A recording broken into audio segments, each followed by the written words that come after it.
Bandeko Balandi ya chef d'état-major de TV mbote na bino bipai nyonso bokozwa libaku malamu ya kolanda biso TV ezali radio te na elobele ezali wa bino le chakou de la diaspora le chef d'état-major général tozali liboso ya ambassade ya ba congolais awa na Pretoria ezwami bongo na John Schwab numéro 382 tomoni ba congolais bazali bayike tokotuna le président coordinateur ya Union sacrée de la nation Centrafrica ayebisa biso motif nini oyo abengisi bayimboka na banzi bokolanda biso na ba média kilikili. Bonjour président Thomas Kamwende Mukala. Tu sais quoi, on dit? Vous allez bien? Très bien, très bien, très bien. Expliquez-nous, Baimboka, Oyo Bakulanda, yo na Nord Kivu, Sud Kivu, na Goma. Bisika Oyo wapi babombe zali kokoya à tout moment, baza victime. Ya ba violation, ndenge na ndenge. Nini eseli ke lelo yo obengisa ba Congolais awa na ambassade. Premièrement, isa pona Bolimboka. Makila ezoganga biso tokofanda kimia te na diaspora au moment où nos frères et sœurs bazokufa na aide tokolala te aussi longtemps que nos frères sont en train de souffrir yango lelo toye kodéposer mémoire na biso premièrement po tolakisa soutien au chef de l'état commandant suprême Félix Antoine Tshisekedi Tshilombo ya mibale soutien na biso na ba FRDC ba jeune na biso ya wazalendo et toutes les institutions de notre pays pour na atako ya baventurier esalamaki samedi passé tokofanda kimia te tolakisa le monde entier diaspora Afrique du Sud en général, Union sacrée en particulier, nous sommes derrière les institutions et nous sommes contre ces aventures. Yango toye lelo na ambassade, tout déposer mon numéro na biso, et pas ambassadeur na biso parce que awa de Congo na biso. Est-ce que vous êtes sûr que non ekokome la mokonzi ya mboka? Et c'est commis déjà parce que Tchako sur ma solo, nous avons déjà, attention de bloquer, nous avons déjà dans ma chaîne. Merci beaucoup. TV Za Radio T, Tozali Kozela. Bakonzi, Babima pour que va recevoir mémorandum Kassi, Mutuna Yasuka et Zali Boy. Bino diaspora ya Afrique du Sud kozali ko soutenir mokonzi ya mboka pe ba institution mais ba militaire na biso oyo bazali ko sala musala makasi bazali ko zwa salaire ya malonga te pourquoi bokoki pe kolobela ba militaire na biso pour que bazwa kape kanyaka ya malonga na ba sacrifice oyo bazala kati ya kosala yango ba opportunité boye tokopesa bino nyonso tu toza occasion ya koloba yango yango wana toza biso nyonso tu awa yo pe lobela yango ndeko na nga wana pe ye pe akoloba mais il faut comprendre que mboka na biso eza na guerre mbongo ebele ezokende kana baeffort de guerre kopesa président na biso chance tosi tobandi déjà très bien armée na biso komi makasi plus qu'avant eza eloko esali ba 20 ans 30 ans opesa faci na biso confiance basalaire ezonga koleka kutu oyo ezalaki kaka. Voilà, nazali ngai moko te nazali mpe kopesa maloba na ndeko na ngai pour que ye mpe ayeba na kobakisa mwa eloko lelo nde kozomona tozala mwana mboka ya Union sacrée ebina moto kobeta masolo na ye donc aza coordonnateur ya Union sacrée awa précisément na Afrique ici ye nde pena nde tokomeka mpe kobeta masolo tozomona déjà bandeko bazolanda biso ebele de partout à travers le monde omoni bato ebele awa na ambassade oyeli te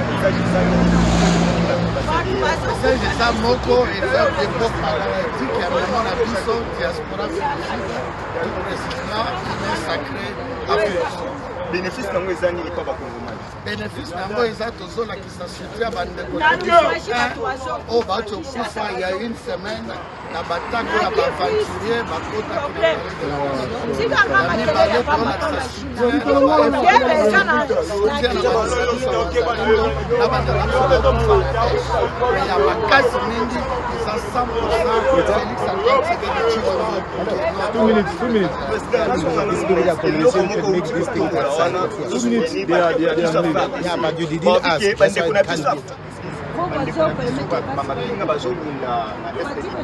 mais tozomona bavideo ezocircule balobi ke bazobunda mais baza na baprime te bambongo oyo bopesa bango eza baza na basi na bango bamisusu batiki basi na Kinshasa bamisusu batiki basi par-ci par-là babi mbongo oyo bozopesa bango eza suffisant ndenge ake kokunda bongo okazu famille na ye mpana ne kobénéficie na kiki mbongo ezali eloko ezoboma mbongo na biso place mbongo ebimaka ava mbongo ekoma nde bitumba tozana yango ezosenga tosoutenir chef de l'état système banquier ezonga mpa na biso makambo eza mbongo ezobima cash avant ekoma na franc ezolimwa wana. Alors ce sont des choses que nous allons dénoncer ensemble dans la diaspora pour le système banquier et zonga et pas na biso yosunga mais fachi ko libérer mbongo na armée ba ko se minoté banda Congo c'est pour la première fois soda zozwa o ba ko mozwa armement na biso ndenge ezali bolanda ba lokuta ya bato a côté wana bolanda mote. OK ndeko Cordon merci na asir ke ba imboka bazolanda yo Milendo wenye wamejitoa kupigania nchi ya Kongo kwa hiari na kwa upendo wa kupenda nchi yetu. Tunaungana pamoja na Union Sacrée ya Afrika du Sud inaongozwa na Mheshimiwa Thomas Pastor Kamwendo kwa kuja kutoa memo yetu, na hii memo inahusika katika mambo matatu. Kwanza, tunakuja kusema pole kwa rais wetu Mheshimiwa Antoine Felix Tshilombo Tshidi kwa yale ambayo alimupata siku ya yenga usiku mnakucha. Mabandi walitoka sijui walitoka wapi, wataka kuja kumenansa nchi yetu. Sasa tunampatia mzee wetu pole, aendelee kuchungwa na Mwenyezi Mungu, yeye ndio alimweka pale mpaka muda wake itakapokuwa. Yeye Mungu anajua mwanzo wa mwanadamu na mwisho wa mwanadamu. Kwa hiyo mzee wetu tunakupatia pole, President wa Republic. Ya pili, tunakuja kupatia JR wetu shukrani kubwa sana ba garde républicain benye badisove badisikia kwamba maison présidentielle ilikuwa attaqué, ilikuwa menacé usiku, bakatoka kwenda kuintervenir na bakafanya kazi zao kwa amuri ya nchi. Tunawapatia felicitation kwa kazi ambayo mlifanya.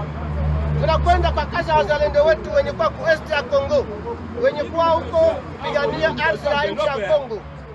Wazalendo, kuraje wende kuna biso, tuko nyuma yenu kwa kazi ambayo mnaifanya. Hatutaacha kwa support nyuma wote kwa upande wa nchi. Nyinyi mnaendelea kupigania nchi, mnamwaga damu yenu bila sishwa, lakini kwa upendo wa kupenda nchi yetu. Mungu awabariki kwa kazi ambayo mtaifanya nyinyi wote kule, tuko pamoja na nyinyi. Ni mzee wenu na Dembo TV kokamwa te l'air okomona ngai na chef d'état-major de TV. Bo s'abonner massivement na ba chaîne oyo mibale na tangi Kongo ezali bongo ba chaîne na biso ya ba congolais awa na diaspora. Batata ba mama bandeko to prometaki bino keno tokokita na ambassade ya Afrique du Sud awa na Pretoria pour que totika memorandum na biso na maboko ya bakonzi. Tokokutana na président coordinateur ya Union Sacrée de la Nation ya South Africa toyeba memorandum yango contenu na yango ezali nini. Bonjour pasteur. Vous allez bien? En tout cas, bien habillé là. En tout cas, lobana na baimboka bayeba kozwali baku malamu ya kolanda yo nini esali keno lelo ezali lundi jour ouvrable tokutami na ambassade objectif nini obengiseli ba congolais awa lelo. En tout cas, objectif est ça, moko acte patriotique, bolingo ya mboka. Nous sommes venus faire déposer les moments patriotiques pour que la qui se soutienne à Bisso, l'institution à mboka na Bisso, soutienne à Bisso, par Tombolo Fachi Beton, président de la République, chef de l'État, soutienne à Bisso forces armées, soutienne à Bisso la Barzalendo. Mais plus précisément contre l'aventure balingaba mekabiso na Kinshasa, attaque aux na palais de la nation. Yango lelo to telema to exabango bako sakana makamwa jute. Alors la diaspora congolaise en général toza awa Union Sacrée, confession religieuse, société civile, ba groupe nous surtout ont déposé mémo na biso poto la qui ça soutient la biso 100% Fachi et 100% au FARDC, 100% au Wazalendo, 100% aux institutions de notre pays. pourquoi pas 100% na bandeko na biso oyo api baza ba victime ya ba bombe oyo ezokweya tongo poko na est République démocratique du Congo bazolala na ba conditions difficiles. Le message nini ozo lancer pe na bango baza ba patriote congolais? Oui, na mémoire tozo déposer ton tangango okoyoka toche bango. On va même expérimenter une minute de silence pour la bande de Konabiso.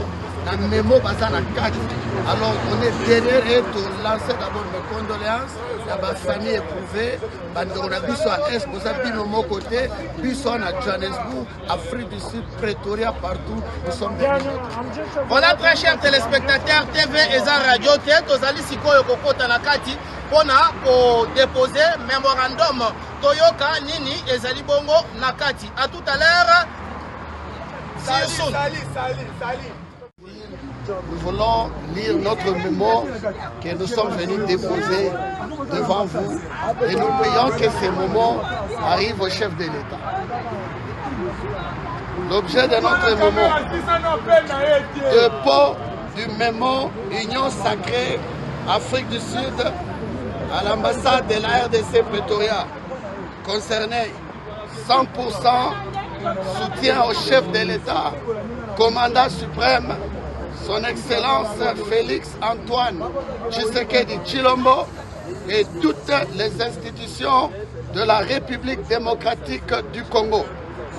C'est avec grande stupeur que nous, Union sacrée de la nation Afrique du Sud, ont appris par la voie de médias des attaques qui ont été perpétrées aux premières heures, plus précisément de 4h30 à 5h30 du dimanche 19 mai 2024, contre le palais de la Nation, siège de la présidence de la République démocratique du Congo.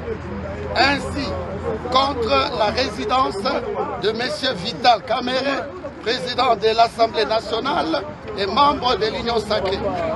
Nous, Union sacrée de la nation Afrique du Sud, société civile, confession religieuse, Afrique du Sud, représentée ici présent, exprime notre indignation et condamne fermement cette pratique antidémocratique notre pays.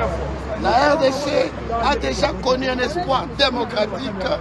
Seules les élections restent la voie légale pour prendre le pouvoir.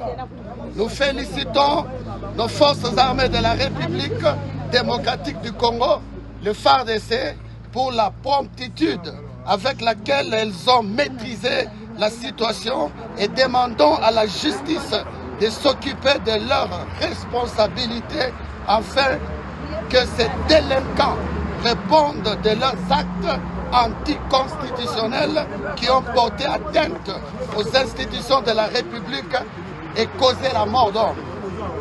Au moment où les efforts sont déployés par le chef de l'État et commandant suprême des forces armées, son Excellence M. le Président Félix Antoine Tshisekedi Tshilombo, notre autorité morale pour juguler l'insécurité sémée par les groupes armés étrangers.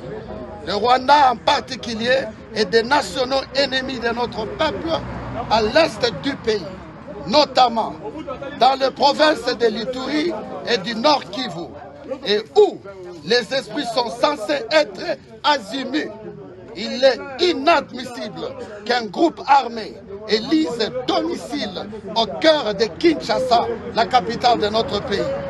Il est fort regrettable que les services de sécurité aient nargué nous, Union sacrée de la nation Afrique du Sud, société civile, confession religieuse, Afrique du Sud ici présent, confie à la miséricorde de Dieu les familles et personnes innocentes qui ont perdu la vie au cœur de ces attaques malheureuses.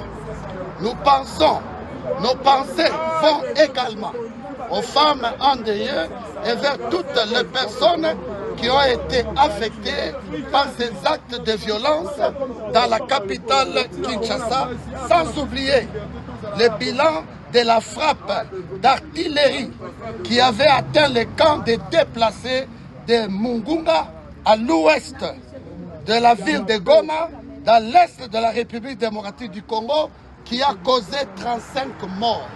Et pour ça, je vais demander 1 minute de silence au respect des morts de nos frères et sœurs à l'est pendant 1 minute de silence.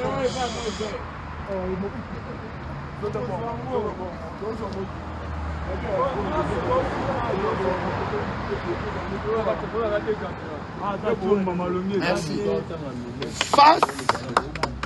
Face à ces actes de mépris pour l'inviolabilité de nos institutions, la paix de notre pays en général, nous, Union sacrée de la nation Afrique du Sud, invite les autorités compétentes à s'engager davantage, à renforcer la cohésion nationale, le peuple congolais à ne pas céder à la peur et demeurer vigilant.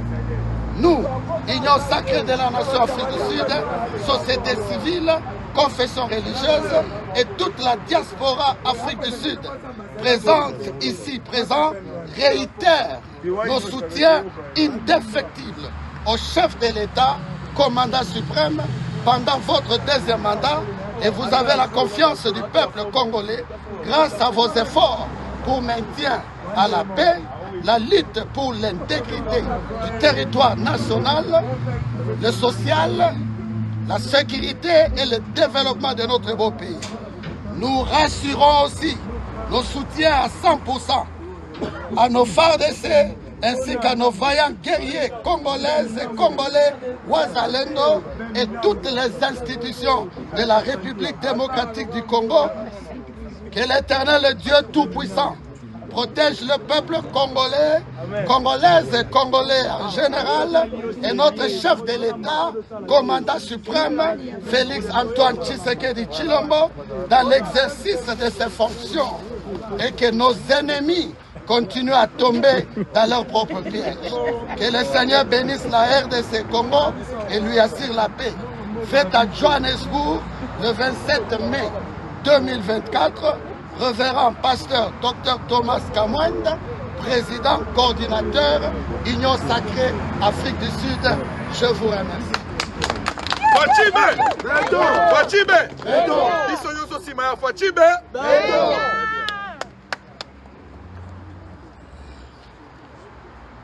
Merci. Nous allons faire parvenir cela à son auguste destinataire.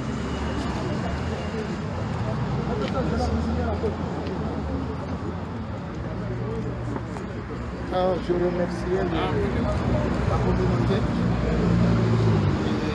Et nous allons faire parvenir ce document à son auguste destinataire. Voilà.